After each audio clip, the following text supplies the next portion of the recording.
turma da alegria! Tudo bom com vocês? Espero que sim! Tudo bom? Tá aparecendo aqui depois que eu fiz tudo. Aí, estou aqui pra fazer um bolo assim assim no forno. É um bolo de caneca. E bora lá mostrar os ingredientes. Bom, gente, era pra usar caneca, só que a gente vai usar esse copo que a gente acha melhor. Duas colheres de Nescau, a gente vai adicionar aí, tá? E 3 de açúcar. 4 colheres de farinha de trigo. Depois você vai botar meia colher de fermento. Logo após você vai quebrar somente um ovo dentro da nossa mistura de farinha de trigo, sei lá o que. Depois a gente vai botar meio só negocinho de leite, tá? Já dá, eu vi pra vocês.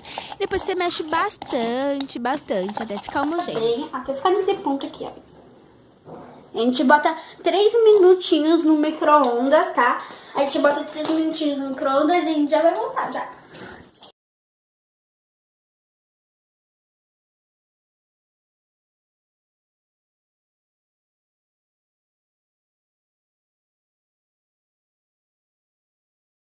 Dois. Ficou pronto.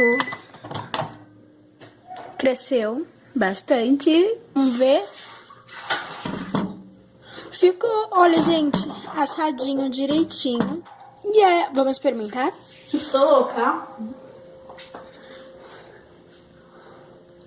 Tá quente. Mas nota 1000.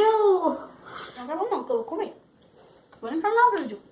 Gente, tem um aviso muito importante antes.